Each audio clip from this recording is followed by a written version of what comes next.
Yeah, that is all. Sorry, I did not see that word, the microstructure. My bad. Okay, so let me. I'm writing on a blank screen. So how this work is, on the software I project the image, but on my glass down here I see nothing. Okay, so I'm guessing over here. So this is what we call full annealing. I believe you can see that now. Ah! I keep on messing up. Come on, Eugene. Stop messing up. See and then write. Okay, so some of you are cracking up now. So this is what we call full annealing.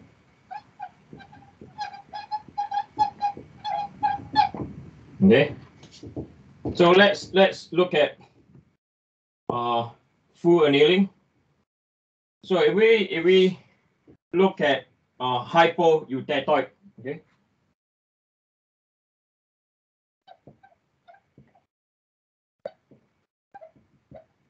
Okay, hypoeutectoid. So hypoeutectoid is between the carbon is less than 0.8%. Okay, carbon 0.8. So what we tend to do is, so we are looking at this side now. Okay, we are looking at this side. Okay, so this region they did not write down here. So this is your hypoeutectoid.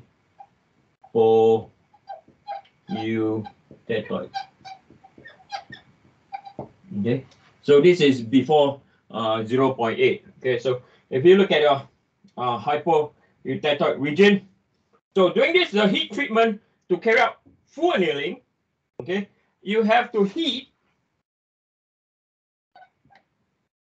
to single phase austenite.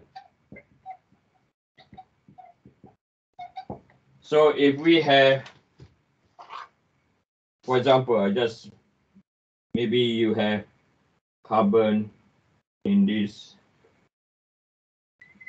range or in this value, you will heat to about this point over here. Okay, then you have to heat it up. Then this is followed by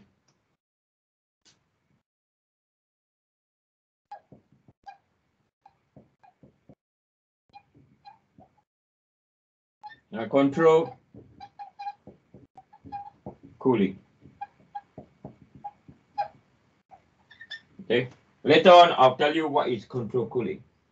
Okay, so you will control cool. So you heat up, you control cool. Maybe you the first level of temperature is here. Okay, then you control cool to here. Then you hold down, you control cool to there. Then you control cool. All these are control cool lines. Okay, for example. Okay, so you don't no control. Okay? You have to control. So this will result.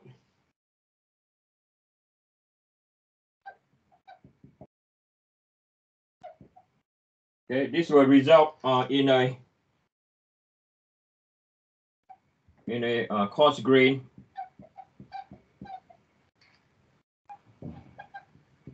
perlite. Okay, with excess ferrite. Okay, when you do the control cool. Okay, so remember, or I always remind you, ferrite makes the steel soft. Okay, because ferrite, no doubt is BCC is softer than perlite. We know that perlite, right, is equal to ferrite plus cementite. That's why for this phase diagram, right, you see down here they just put ferrite plus cementite, yes or no, right?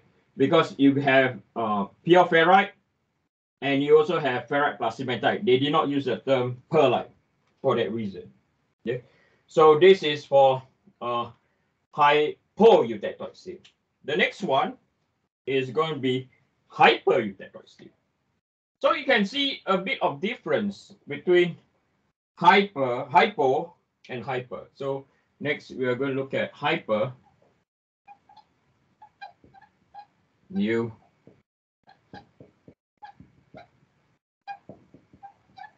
Okay. So I'm going to write where is the, so anything greater than 0.7, we call it hyper.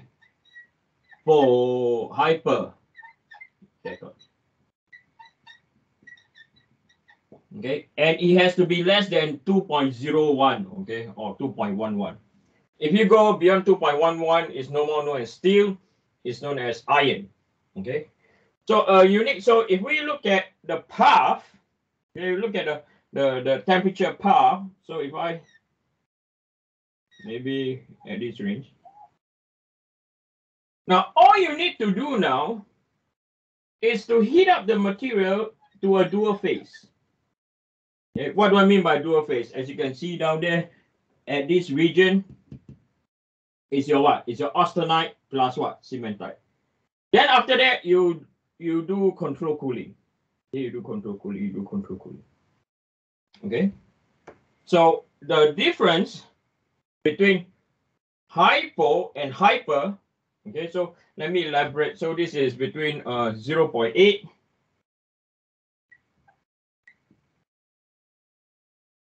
2.11. Okay. So for this case, heat to dual phase austenite plus cementite. Okay. Then after that, so it's the same like hypoeutectoid steel. This is followed by control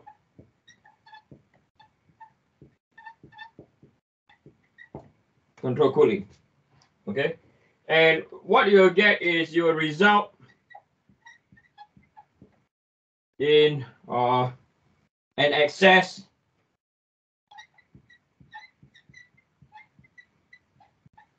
cementite. As I mentioned before, cementite is hard and brittle. Okay, cementite with coarse grain.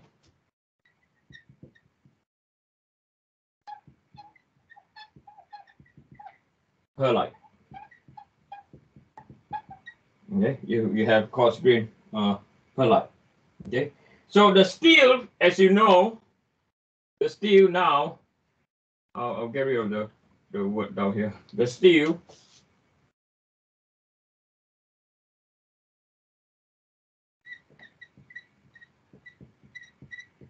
becomes hard and brittle. Okay. So now the hard and brittle is because of your what? Because of your cementite. Okay, because of your cementite. Okay. So we know for the fact that when you have more carbon, the material tends to be what? Harder. Yes or no? Okay. So you can see the similarities and the difference. Okay. Both require the heat. Both require control cool. For hypereutectoid, you heat up to single phase austenite, whereas for hypereutectoid, you heat to dual phase austenite and cementite. Both require control cool, but over here, okay, what makes it soft is the ferrite. Over here, what makes it very hard is the what? Cementite. Okay. Now the next one, any questions so far? Anyone? Hear nothing. Okay.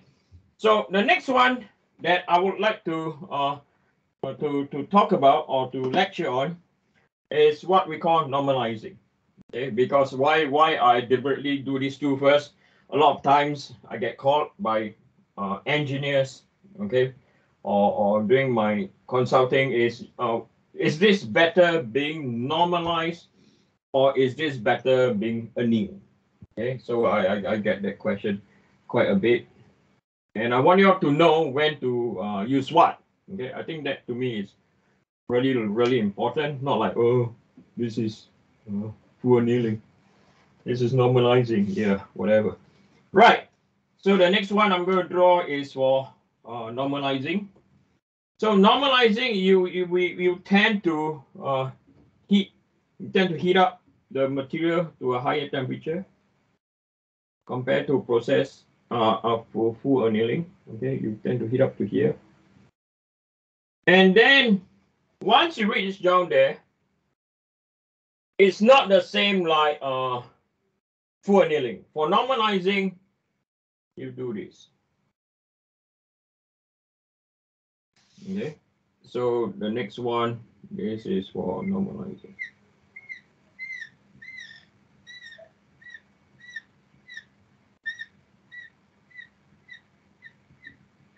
Okay, so I'm going to label this.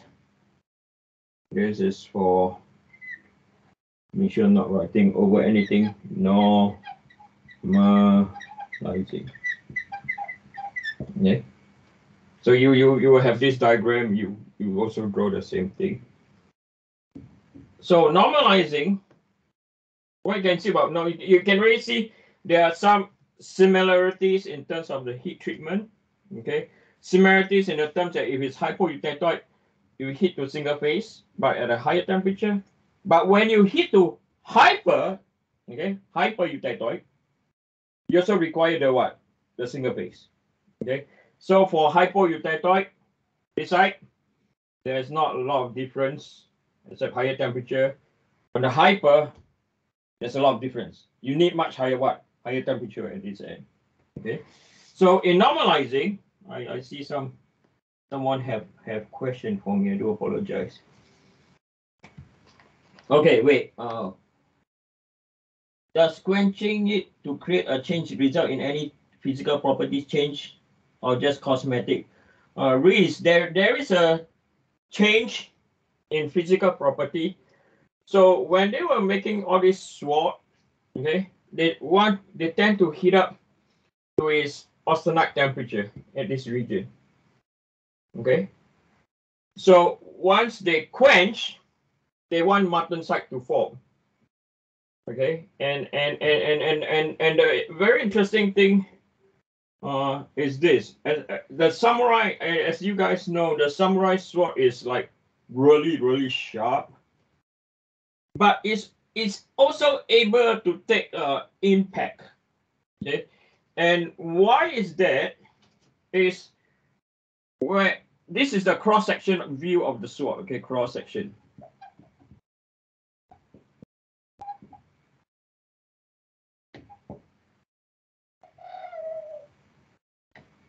So this is the sharp end. That is the blunt end. Okay. So, I mean, these Japanese, they're really, really bright people. Okay, they've been doing it for ages. If a Japanese asks you to make a samurai sword, means you're as Japanese as it can be. Okay.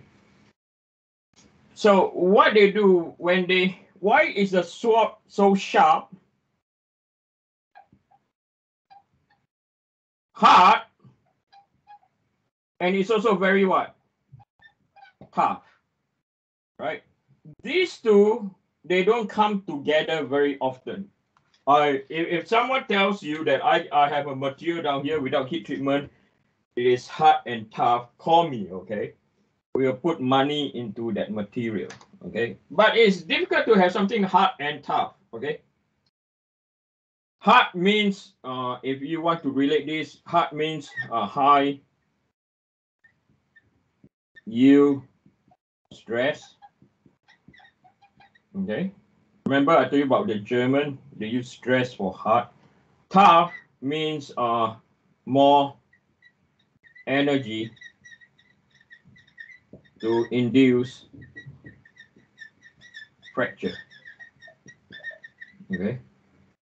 So what the summarized thought is when they quench very quickly, okay, what they also want, so the surface, okay,